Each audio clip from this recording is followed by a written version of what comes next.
আসসালামু আলাইকুম এভরিওয়ান, পদ্মার আড়ালে সবাইকে স্বাগতম। দেশ ও দেশের বাইরে যে যেখান থেকে আমার ভিডিও দেখছেন, আশা করি সবাই ভালো আছেন। আলহামদুলিল্লাহ আমরাও ভালো আছি। আজকের ব্লগ শুরু করছি একটু অন্যরকমভাবে।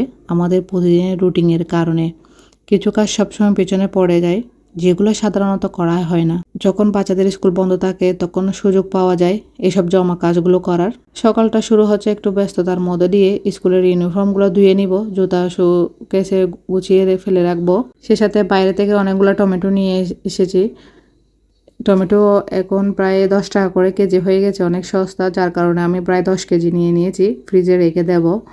সাথে কিছু চিড়া টাং নিয়ে এসেছি, সেই সাথে দুধও নিয়ে এসে 5 কেজি, যেহেতু রেগুলার দুধ লাগে বাসায়। আর এটা হচ্ছে বিকালের দিক দিয়ে স্কুলের ড্রেসগুলো সব শুকিয়ে গেছে। আমি এখন সবগুলো একে একে বাস করে রেখে দেব, আয়রন করব না, যেহেতু ওরা 3 জনের স্কুলের ড্রেস, একজনের 2 জোড়া করে ড্রেস, 6 জোড়া। তো ধুয়ে এখন একেবারে বাস করে কভারে রেখে দেব, যেহেতু স্কুল ক্লোজ হয়ে গেছে প্রায় 20 দিনের মতো। 20 দিন পরে গিয়ে স্কুল খুলবে, তাহলে এই জন্য এই কাপড়গুলো ধুয়ে একদম কভারে রেখে দিচ্ছি, না হলে এখানে এখানে জড়বে। আসলে এই কাজগুলো যদি গুছিয়ে নেওয়া হয় না, মনটা হালকা হয়ে যায় আর এখানে এখানে পড়ে থাকে না। যেহেতু স্কুল যেদিন ওপেনিং হয় সব কিছু ওদেরকে ঠিকঠাকভাবে রেডি করে দিতে হয় এবং খুঁজে দিতে হয় আমাকে। টাই বেল সব কিছু খুঁজে দিতে হয় ওদেরকে, সে কারণে আগে থেকে সব গুছিয়ে রেখে দিচ্ছি। কথা বলতে বলতে স্কুল ড্রেস সব গোছানো হয়ে গেছে। সাথে আমার ছেলের কাপড়গুলোও বাস করে নিচ্ছি আমি। এর কাপড়গুলোও বাস করে কভারে রেখে দেব। আসলে বাচ্চা মানুষ কি বলবো, সব কাপড় একসাথে ফেলে রাখে, গুছায় না। মাঝে মাঝে ইচ্ছে হলে সব গুছিয়ে নিবে, ইচ্ছে না হলে একটু কিছু করবে না, এরকমই। কাপড়গুলো গুছিয়ে আমি ওর কভারে রেখে দেব। সেই সাথে আমি ওই স্কুল শুজগুলোও ক্লিন করে নিচ্ছি। প্রথমে হালকা ধুলাবালিগুলো ভালো করে ক্লিন করে নেব, পরে পালিশ করে নেব, নিয়ে একদম কভারে রেখে দেবো জুতার শোকেসের মধ্যে। একে একে 3 জনের জুতাগুলো ক্লিন করা হয়ে গেছে, একটু হালকা রোদে দিয়ে তারপর পালিশ করে নেব। এরপরে গুছিয়ে রেখে দেবো জুতার কভারে।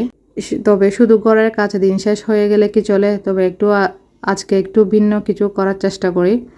তাই আমি বানানোর চেষ্টা করছি ভালোবাসার ডালা। এটা অনেক দিন ধরে বেশ ট্রেন্ডিংয়ে ছিল, তবে ভাবলাম আমিও চেষ্টা করে দেখি। বানানোর অভিজ্ঞতা একদম নতুন, তবে ফলাফল কেমন হয় সেটা আপনারা দেখবেন ইনশাআল্লাহ।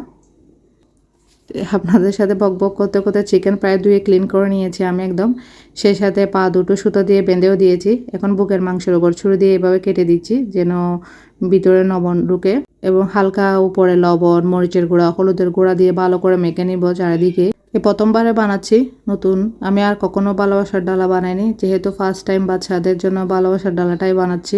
এখন একদম তেলের মধ্যে ফ্রাই করে নেব, উল্টিয়ে পাল্টিয়ে। আস্ত মুরগিটা তেলের মধ্যে এভাবে ফ্রাই করে নিলে খেতেও অনেক মজা লাগে। অফ ক্যামেরায় আমি 2-1 বার উল্টিয়ে দিয়েছি, এভাবে সুন্দর কালার এসেছে একটা দেখতে, মাশাআল্লাহ, দেখতে অনেক সুন্দর লাগতেছে। সেই সাথে আমি এখন চিকেনটা উঠিয়ে নিচ্ছি। ওই তেলগুলোর মধ্যে আমি পেঁয়াজ, রসুন, আদা সব দিয়ে দিব, এলাচ, তেজপাতা সব কিছু দিয়ে দিচ্ছি একসাথে। হলুদ গুঁড়া, মরিচের গুঁড়া সব কিছু দিয়ে একদম কষিয়ে নেব। 5 মিনিটের জন্য ডাকনা দিয়ে গুঁড়ে দেবো পানি দিয়ে। 5 মিনিট পরে ডাকনা খুলে আপনাদেরকে দেখাচ্ছি কীরকম হয়েছে। এখন দিয়ে দিচ্ছি টমেটো, সাথে দিয়েছি 3-4টা কাঁচামরিচ, একটু ঝাল ঝাল হলে খেতেও ভালো লাগবে। ভালো করে নেড়ে ছেড়ে দিয়ে আবার ডাকনা দিয়ে গুঁড়ে দেব।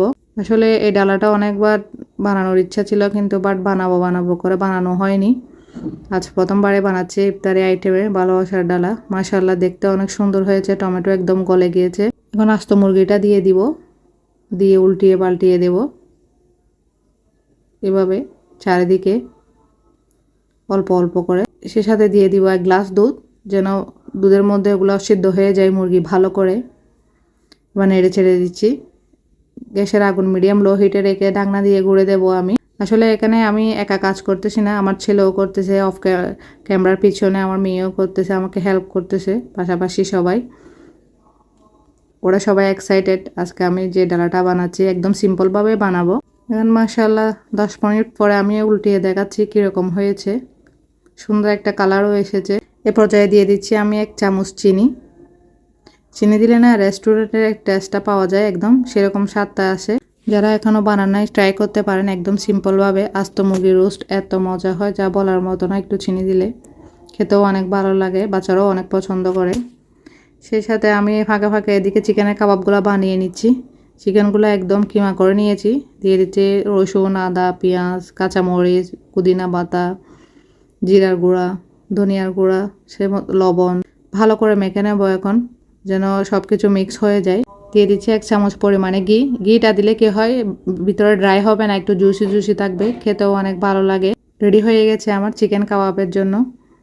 আমি একটা বানিয়ে নেব এভাবে পারফেক্টভাবে, দেখতেও অনেক সুন্দর লাগে, খেতেও অনেক মজা হয়। চাইলে আরও পাতলা পাতলা করেও বানাতে পারেন, আমি একদম মোটা মোটা করে বানাচ্ছি একটু। প্রায় অনেকগুলো বানিয়ে রেডি করে নিয়েছি। এসে সাথে এখন তেলে ফ্রাইও করে নিচ্ছি, যেহেতু ইফতারের টাইম অনেক ছোটো টাইম, ঝটপটভাবে সব কিছু রেডি করে নিতে হচ্ছে। কাবাবগুলো অল্প আছে বসিয়ে দিয়েছি, চুলার আগুন একদম কম রাখতে হবে, বেশি আগুন দিলে কী হয়, ড্রাই হয়ে যাবে ভিতরে, যার কারণে একটু লো হিটে রেখে কাবাবগুলো ফ্রাই করতে হবে। অপর সাইডে আমি পোলাও রেডি করে নিয়েছি। দেখুন মাশাআল্লাহ, আস্ত চিকেন রেডি হয়ে গেছে আমার, সে সাথে কাবাবও রেডি হয়ে যাচ্ছে। আমি ডিমও সিদ্ধ করে নিয়েছি আগে থেকে। আসলে এই ভিডিওতে এত ডিটেলসে দেখানো সম্ভব হয়ে ওঠে না, তাই ভাবলাম আমিও চেষ্টা করে দেখি। বানানোর অভিজ্ঞতাটা একদম নতুন, সেটা আপনারা দেখবেন ইনশাআল্লাহ ফলাফল কেমন হয়। তাই আজকে ইফতারিতে একটু দেরিও হয়ে গেছে, তাড়াহুড়া করে যা পারলাম বানালাম। তবে ইফতারিটা কেমন হলো সেটা আপনাদের সাথে শেয়ার করলাম। পাশে এক পিস ডিম দিয়ে দিচ্ছি এভাবে, ডিমের পাশে একটা করে কাবাব দিয়ে দিচ্ছি। আসলে যার যেমন ইচ্ছা সেভাবে ডালাটা সাজাতে পারেন। চিংড়ি মাছ, চিকেন রোস্ট, লেগ পিস, কাবাব, যার যেরকম ভালো লাগে আর কি সেভাবে সাজাতে পারে। আমি সিম্পলভাবে সাজিয়েছি, যেহেতু রমজান, বাচ্চারা এত কিছু খাবে না। এখন মাশাআল্লাহ আমার ভালোবাসার ডালা রেডি হয়ে গেছে, দেখতেও অনেক সুন্দর লাগতেছে। আবারও বলতেছি, ভিডিওটা যদি ভালো লাগে একটা লাইক দিবেন। আপনাদের একটা লাইকে ভিডিওটা অন্যদের কাছে পৌঁছে দিবে, দেখার সুযোগ করে দিবে। এতক্ষণ ভালো থাকবেন, সুস্থ থাকবেন। আসসালামু আলাইকুম।